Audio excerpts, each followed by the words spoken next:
untuk pengkaderan, maka akan kami usahakan walaupun mungkin terpaksanya gabung. PKK orang yang Bapak jadi bukan ada PKK, ada salisme, ada wanita, ada pengajian kaki dan mana-mana ada pengajian. Itu sebenarnya kawan yang kepanasan nanti saya selama mencari sampai belajar.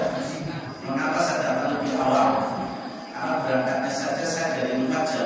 Orang dielek-elek saja sudah untungan. Maka apa? Di ayat terakhir ditutup dengan kalimat khulul jannata, nyenengan badai dilebetakan teng surga. Ayat nyindiri. Kalau tak lontarkan dengan pertanyaan, yakin jangan lebet surga? Yakin. Nah, saya lontarkan ayat, am hasibtum, opo sira kabeh mengira antat khulul jannata, nyenengan badai lebetakan teng surga. Walamma ya'lamillahu alladina jahadu minkum, endi bukti perjuanganmu wong amal usaha tok ben wis siji. Halo. Wong amal usaha tok ben nembe siji gitu ya. Tapi dirati-rati kata lho Tat, alhamdulillah. Mun enten TK derek neraka alamat ya. Mun enten PAUD ditakoni Gusti Allah masalah endi wujud hasil perjuanganmu gitu ya. Ditakoni itu kan melebut surga itu ora mung sekedar aku Islam, aku sholat. Ayatnya mengatakan bukan sholatnya, bukan Islamnya, endi bukti perjuanganmu. Nah, kan bukti ini lebih siji ya, Masjid At-Taqwa.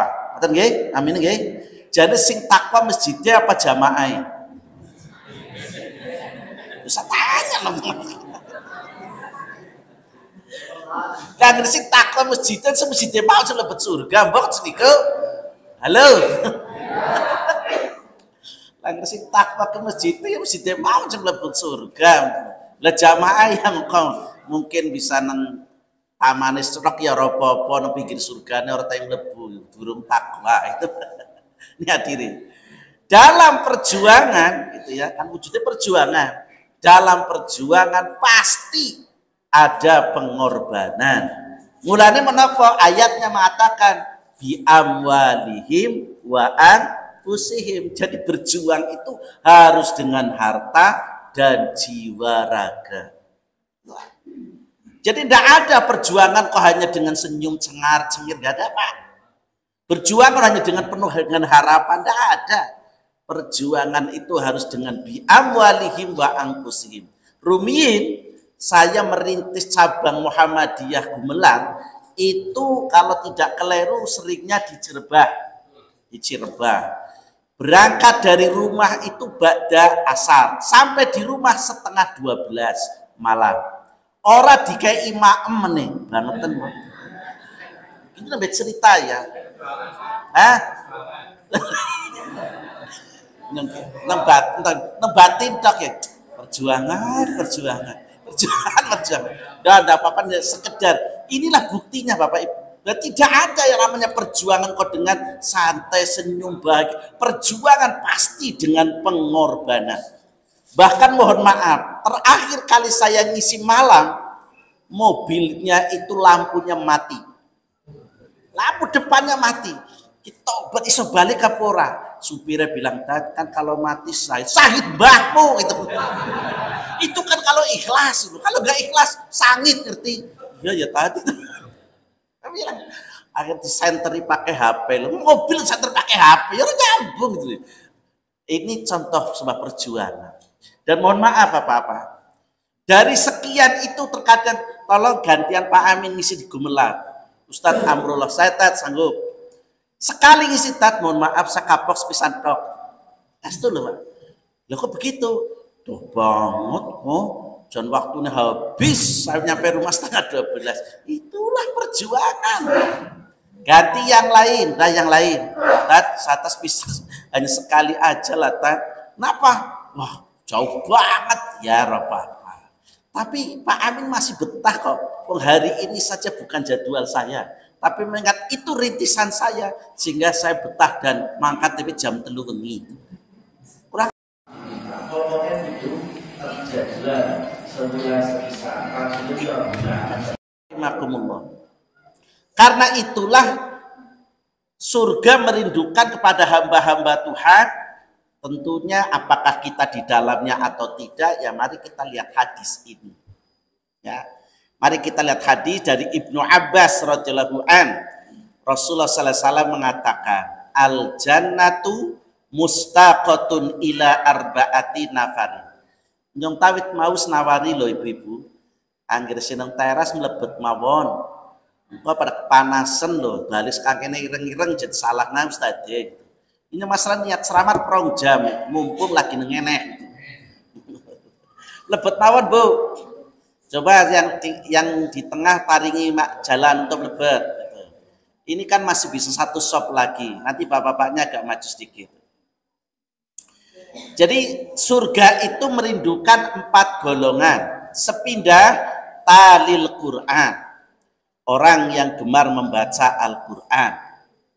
Nomor kali wahafidil lisan, tiang sing rajin atau mampu menjaga lisanipun. 3, wa mut'imul ji'an, orang yang gemar berbagi makan kepada orang yang membutuhkan. Lalu yang keempat, wasaimi fi syahri Ramadan, orang yang berpuasa di bulan suci Ramadan. Hadirin rahimakumullah, yang ngaji ini memang dalam rangka untuk meningkatkan kesadaran dalam beragama, dalam beriman. Mengingat iman itu naik dan turun, pasang dan surut. Hadis mengatakan al-imanu yazidu wa yanqus, yazidu bit ta'ah wa yanqusu bil maksiyah. Iman itu terkadang naik. Nah, kapan? Angger lagi ngaji. Imannya naik. Gimana? Ngebar ngaji padu maning, turunlah imannya. Kapan iman turun? Wayangku bil maksiyah, angger lagi berbuat maksiat, iman itu turun. Mulane napa? Ono istilah imannya kita itu kadang masih dong-dongan. Nggih, dong-dongan kadang-kadang. Dong beras, dong menir. Dong waras, dong. Bener mboten? Angger lagi waras, sholat sunnah mawon Ramadan jamaah. Kayak ya kabar, imannya lagi naik, lagi waras kayak. Kan begitu? Ngepas ke Ramadan, boro-boro sholat sunnah jamaah, sholat fardu yang 5 waktu mawon boten jamaah akeh berarti lagi kedir. Halo? Leres boten? Niku sinten? Niku sinten gitu. Saya ngajinya karena gojekan tapi insya Allah sasarannya sampai. Jadi iman itu dong beras, dong menir. Iman itu dong waras, dong menir. Coba saya bu, makanya kita kaitkan lagi dengan ayat, belum betul sekedar asal matur, gitu ya. Iman itu dong beras dan iman itu dong jagung. Iman itu kadang waras, kadang sadar boten bu? Kenapa bapak-bapak rajin ngaji kon nunggu malam Jumat? Apa mesti mati nih malam Jumat? Berarti kan nangge malam Jumat lagi jadi waras. Malam Minggu jadi wong. Ini nyata. Mulai menikah hadirin rahimakumullah di surat Fatir ayat 32. Saya tidak mencantumkan, ini tambahan materi. Di surat Fatir ayat 3 kali. Tsumma aurasnal kitabal ladzina astafaina min ibadina. Faminhum zalimun li nafsihi wa minhum muqtasid wa minhum sabiqun bil khairati bi idznillah. Di surat Fatir ya, ayatipun 3 kali. Amal perbuatan manungsa menika dibagi werni 3. Sepindah wa minhum zalimu li nafsih. Manungsa sing zalim maring awake dhewe. Contone, ia sudah milih Islam sebagai agamanipun.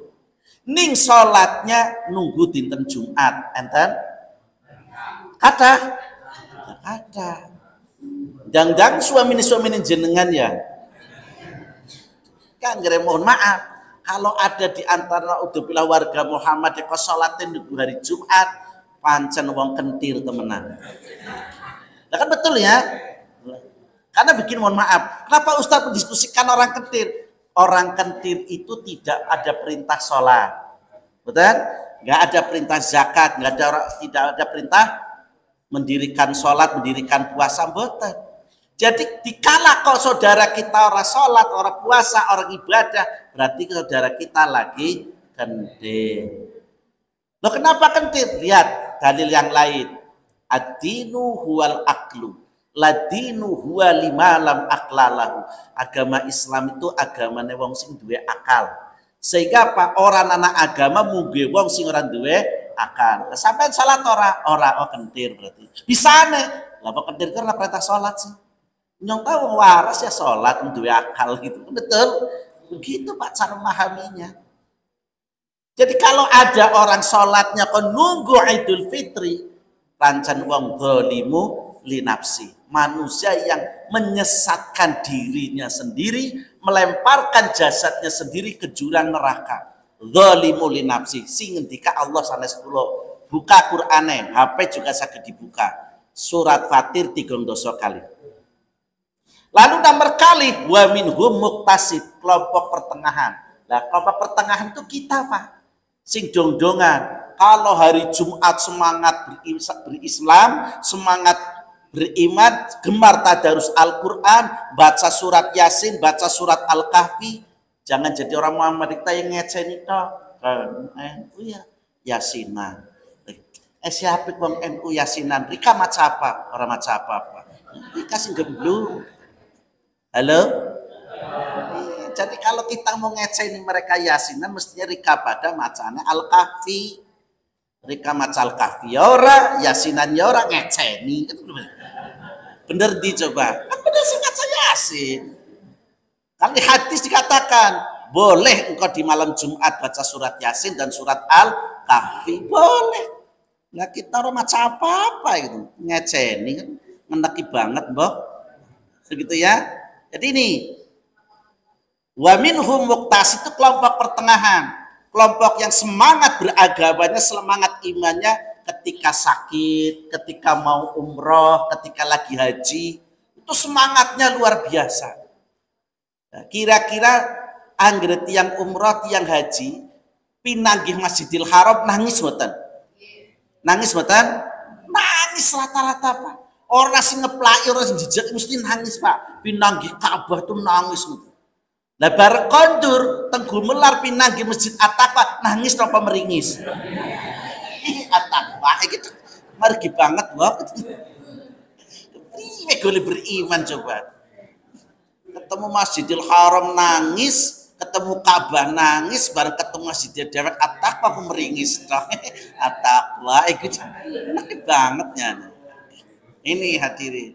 Itu yang dimaksud dengan wa minhum muqtasid, kelompok pertengahan. Jadi semangat imannya masih dong-dongan itu. Dong beras dong menir, dong waras dong. Cuman pertanyaan pakai waras, saya pakai kentiri gitu loh. Ini harus kita diskusikan. Makanya mengapa ada selapanan itu dalam rangka meningkatkan kewarasannya. Begitu ya. Supaya apa kesadaran dalam beriman itu menjadi naik. Saya kadang begini, Ustaz, orang lagi ngaji kok dikendir-kendirakan. Kata gini, besok di akhirat bisa jadi lebih mulia wong kendir tinimbang dewek Pak.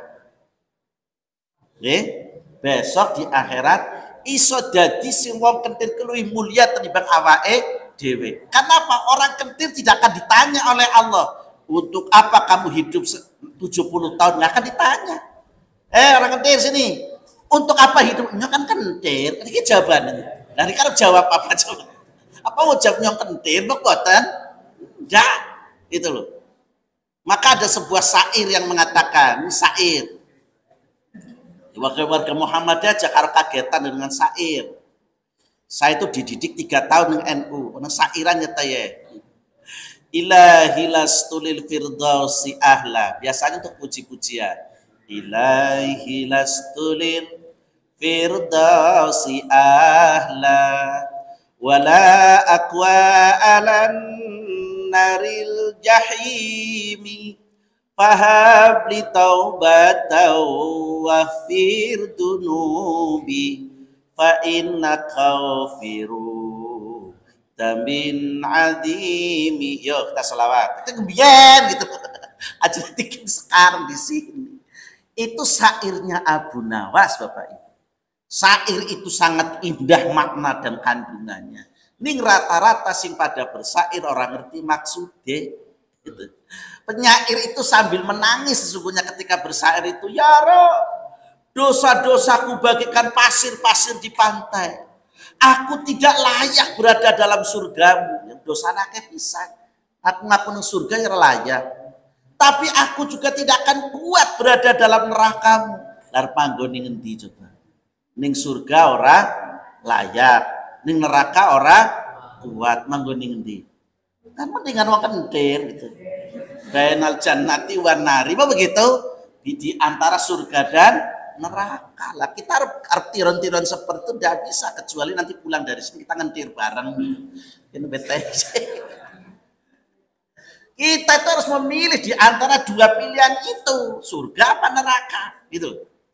Kalau kita di dunia tadi, aqimus shalah, dirikan sholat, wa atuz zakah, bayarlah zakah, wa saumi Ramadan, berpuasa bulan suci Ramadan, wa hajjil bait, naikkan ibadah haji. Itu. Tapi hadirin, sekali lagi itu harus istiqomah. Karena dalam surat Al-Ahqaf ayat 13, innal ladzina qalu rabbunallahu tsumastaqamu fala khaufun 'alaihim wala hum yahzanun. Sungguhnya orang-orang yang mengatakan Tuhan kami itu Allah, lalu istiqomah. Lalu istiqomah. Maka kata Allah, tidak ada kekhawatiran untukmu.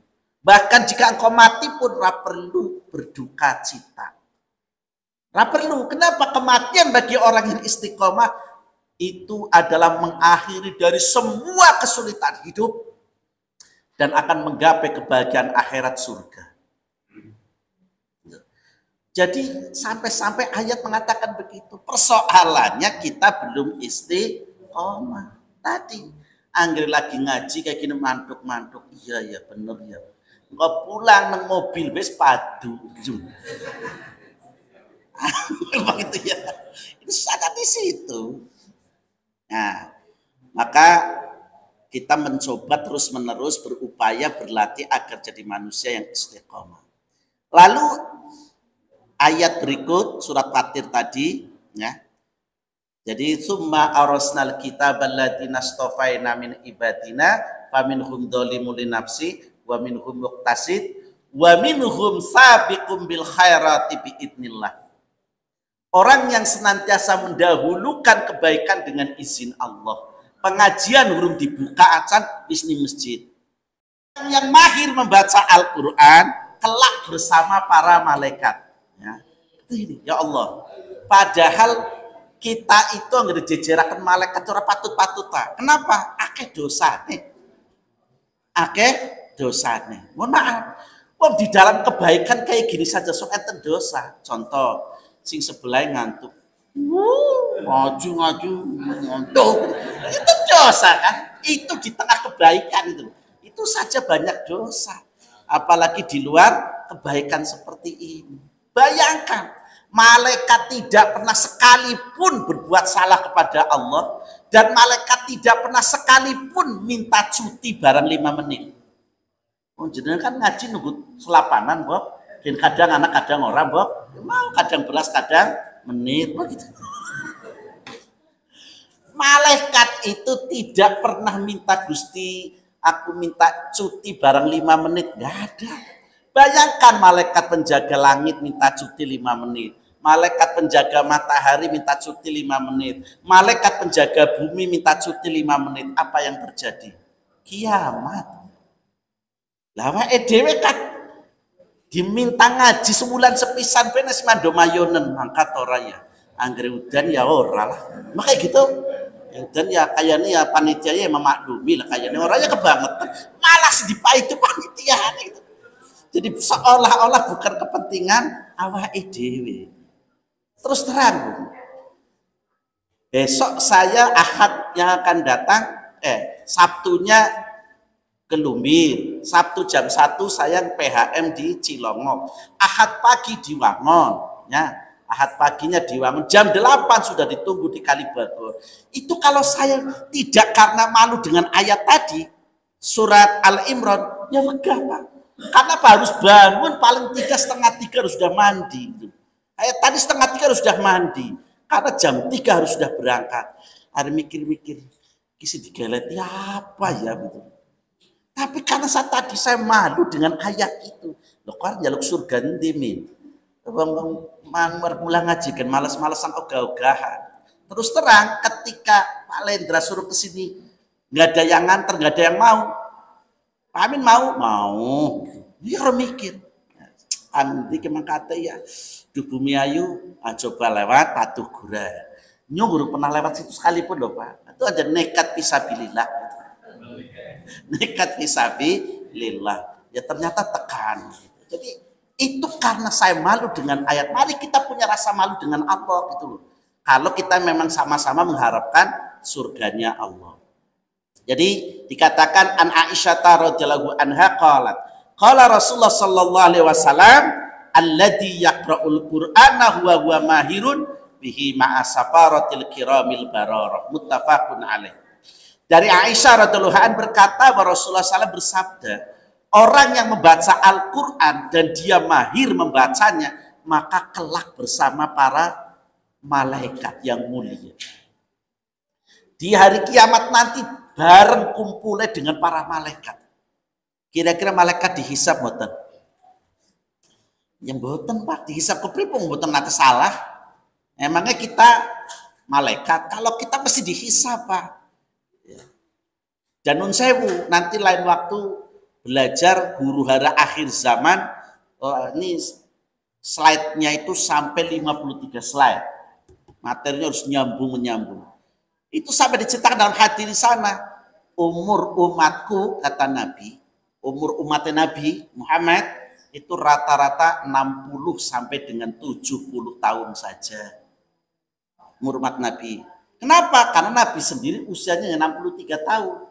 Berbeda Nabi Nuh, 950 tahun. Ibrahim 450 tahun. Dan Nyong Rika, kata Nabi, sekitar 60 sampai 70 tahun kayak mawon. Sangat jarang yang kata Nabi yang mencapai lebih dari itu. Haji Casma berapa usianya? 53. Dari ngitung 10 tahun lagi. Jangan kayak gitu. Alah dia kenapa itu urusannya Gusti Allah. Dan mohon maaf tadi saya matur. Yang usianya panjang itu ibu-ibu.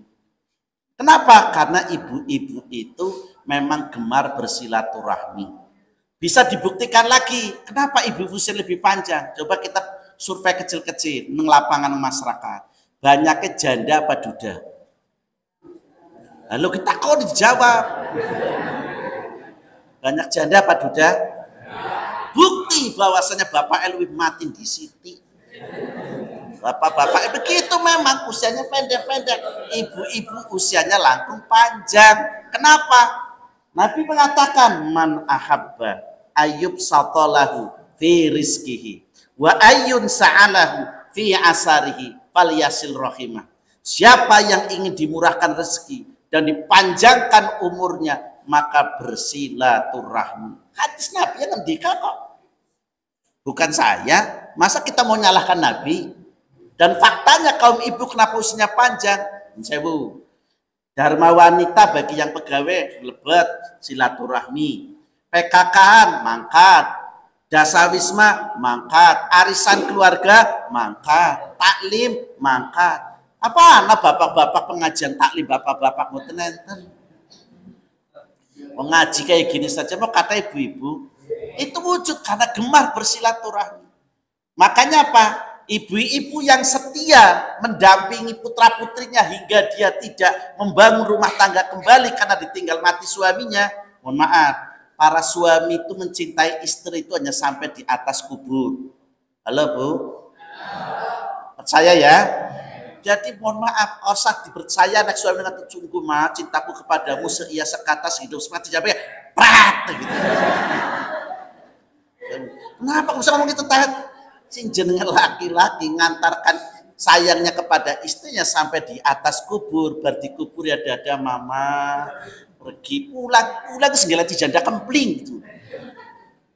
Dan dilanoh Allah memberikan kemudahan bagi bapak-bapak itu, tidak ada iddah, sehingga ibaratnya pagi nih ngubur istri, sorenya kawin lagi noli gitu. Sing salah siapa bener kan, memang syariatnya begitu kan. Kalau ibu-ibu kan butuh nunggu 3 kali suci.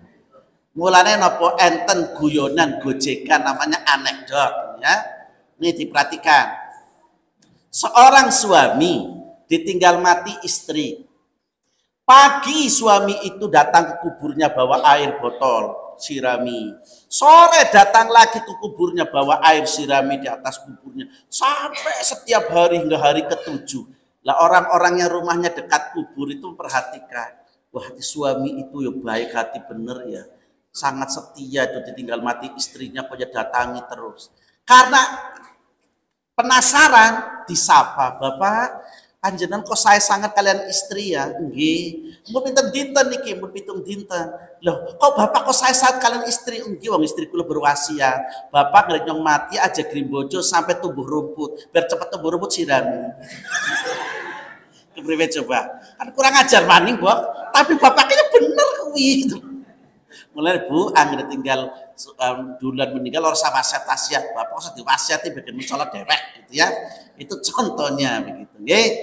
Jadi orang yang mahir baca Al-Qur'an maka besok bersama para malaikat. Maka kalau sudah bisa baca Al-Qur'an biar mahir, maka masuk ke tingkatan tahsin. Sehingga nanti baca Qur'annya enak. Mengapa? Karena kita dulu kan ngaji. Sing jenenge wong ngaji, sing manga siji. Apa begitu? Nah, kita kan modalnya mendengarkan. Kayak gini saja ini kan ngaji. Ini kan kalau saya gambarkan calon-calon sarjana D3 datang duduk dowo. Lah sih kudu begitu kan? Kudune kan datang duduk nulis, gitu kan? Karena perintah Nabi, kun aliman, jadilah kamu orang alim. Au mutta'aliman, jadilah santri. Si jenenge santri ya mesti gawane lengkap, Bok. Ya buku, ya pulpen, lagi boro-boro buku, boro-boro pulpen. Betul-betul D3, Bok. Datang, duduk, terus dowo. Ustaz, ternyata saya temen ya ben, kenjeran kapok ya kebeneran gitu. Ini perintah Nabi karena al-muta'aliman. Tapi bagi yang sudah sepuh gimana, Tat? Ya al-mustami'an. Jadilah pendengar yang baik. Dan alhamdulillah saya mati walaupun tidak nulis tapi mendengarkan dengan khidmat. Anu deceni dah Ustaz. Tidak penting. Tidak apa-apa, mustami'an, pendengar yang baik. Kalau toh mendengarkan sudah tidak mampu karena faktor usia, au muhibban, cinta kepada taklim. Mbak apa? Iso ngrungoni wong mulang ngaji sing bae. Ya mboten. Lah ngapa? Maka tau makan orang rungokna ora. Ini kula sempremen ngaji. Itu masih kategori yang baik. Maka selanjut hadis mengatakan wala takun khamis. Sampai ojo dadi wong sing kelima. Lah dadi apa? Yang kelima wala takun khamis. Hadirin rahimakumullah, yang keempat.